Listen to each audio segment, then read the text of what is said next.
Dionysus was supposed to be in this video, but the baby said, so let's jump into it. Hello and welcome to court. First and foremost, we are trying out new audio today, so we are going to see how that works. Hopefully it works well. Second of all, we wanted to make this video because we often see people judging other people's historical costumes or historical clothing by standards that they really shouldn't be judged by. And I think a lot of times people think that historical costuming is just a blanket statement and that everyone is going for the same type of effect, when in fact it is a very, very large community. Everything from reenactment to recreation, to museum work, to theater, to cosplay, to history bounding, to cottagecore. It's very far reaching, and we wanted to get into that. But the baby doesn't want to go to sleep right now, so Dionysus is putting him down to bed. Hopefully he can join. We'll see. No, but for real, we're gonna see. We're gonna see. This might just end up being me. We're only going to be covering 3 terms in this video. I might make a follow-up video, but I thought that these 3 terms would be pretty basic and the base level for where you want to start if you were trying to categorize your own historical clothing that you've made, or if you are looking at someone else's pieces and wondering where they might fit in. Let's talk about historical fashion first. This is a really large category. Literally everything falls underneath that. It may mean that the piece is historically accurate. It may not. But everything that has a historical flair falls under that category. Even those period dramas where they're definitely not following the proper trends of the time or styles of the time, all the way up to fashion historians.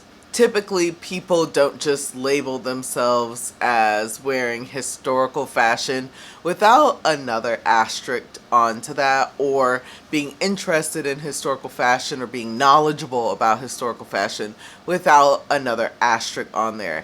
Even a lot of fashion historians are not knowledgeable about every single element of history that is out there because there's just so much knowledge, and it's a relatively new-ish branch to the history field. So people tend to limit. Typically you'll see this by people saying that they participate in maybe a 100-year or sometimes even smaller block of history. I mean, let's be honest, often smaller block of history that they are super, super knowledgeable in. Historical fashion doesn't have to be that deep though.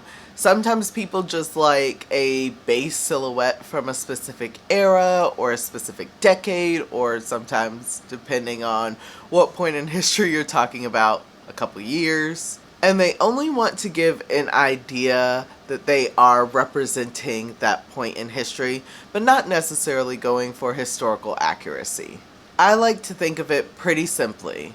Everything falls under the branch of historical fashion, but not all historical fashion is historically accurate. Another way to think of it is like food history. Some people are food historians, and you at home might be making, your great-grandmother's famous family recipe for the holidays. That doesn't necessarily make you a food historian, but you are participating in the food history community. Let's talk a little bit about history bounding. History bounding can be a lot of things. I paused there because I was going to get specific, and then I was like, I can't. History bounding is typically wearable history, but wearable is very different for a lot of groups of people. What I might consider wearable might not be considered wearable to a person in an office, or what a person in an office considers wearable might not be considered wearable to a child care worker. There's a lot of different categories that people could fit in when they talk about history bounding. This is also where like dark academia and cottagecore can come in. A lot of times they pull pieces from different silhouettes in history, but they aren't necessarily going for a completely historical look. Even if there are stays added on, or possibly corset, or maybe there's those big, billowy, like medieval sleeves, they might be going for, you know, medieval, truly and fully, but typically not. This is a really nice category for people who don't necessarily want things to be historically accurate for a variety of reasons. We do a lot of history bounding on this channel, although it looks like we might be doing things that are historically accurate because they're typically built in the theater way that they are easy to get in and out of but look really nice in person. A lot of the pieces, and at some point we're going to try to do a breakdown of how our pieces are wearable IRL and separated. I do a little bit of that on Instagram, but like fully go through a couple of the big outfits and show how they would be worn. But it takes a lot to put together like a full Tudor outfit, like put it on fully and then take it off and show the different pieces. So that will be coming at a later date. But a lot of the pieces that we wear specifically, or we create rather, specifically for history bounding. There is a really large spectrum of what people are looking for when they are doing history bounding. History bounding is also a really great term for people who would love to do things historically accurate. They're a little nervous to call something historically accurate because of how gatekeepy people can be over that term. We know that that's no one here, but we've all encountered those people in the comments being like, it's not historically accurate. Who said anybody was trying to be historically accurate? What I'm wearing today could definitely be considered a history bound. I have on my Tudor shift. I have loosened the gathering around the neck so it falls off the shoulders so I get those nice billowy sleeves. And then I have my corset cover from our Edwardian video. It's a really simple look, it's really flowy, it's great for winter, I can layer, but it's definitely history bounding. Like, people pass stuff on, but people wasn't passing stuff on from the Tudor era to the Edwardian period. That's just wild. And then we have historical recreation. Historical recreation can mean a lot of different things, though there are some very specific parameters to this. People tend to try to use as authentic fabric as possible to create pieces, including thread and sometimes even methods depending on what they're trying to recreate. Did he go down to sleep? We'll see. We'll see if he stays asleep. Well, you're here now. He was about to fall asleep, like he's dozing, but the door creaks when you open it, so then he was wide awake. So we're gonna see. We're hoping for the best.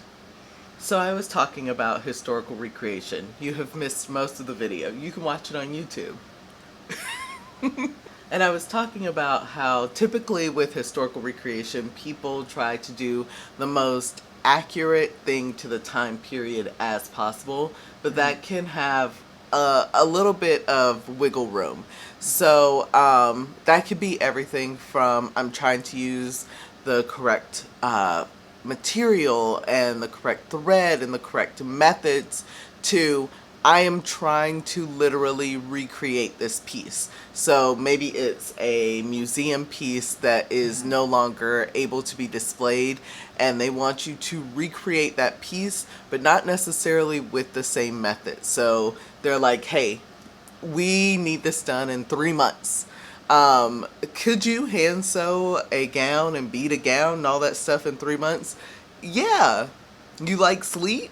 Oh, then no. That's gonna it's gonna be problematic. It's gonna be a lot. There's gonna be some. Recreation can also be used in living history and in reenacting, so that people can see how things were processed. So there might be a place on site where you would go buy your fabric, or you could pick out, depending on the era, you could pick out the pieces of your suit or your dress or whatever, so it will be made and sent to you. Obviously, it's for show. But they also might have someone on site doing like tailoring and doing, measurements and all that stuff, and doing hand sewing. And I mean, why waste the time hand sewing when you could be making something? So they might be making something, they might be recreating something, and using those authentic methods. Like I said earlier, a lot of times people assume that everyone in the historical costuming community is doing historical recreation, when in fact, it's not always the case. You get people who assume that everyone has the same materials and same access that they have, and it leads to just issues within the community. well, and what I've noticed is that it leads to people assuming things about others. When I see an outfit that looks nice online, I don't really care what it's made out of. I don't care what stitches were used or how long it took you to hand hem the seams. If you're not doing any educating, I don't care if it's not 100% accurate. I mean, I don't care. It's The other thing that I think a lot of times people miss when they confuse any other branch of historical fashion with recreation is that it takes a very specific skill set to be able to do historical recreation.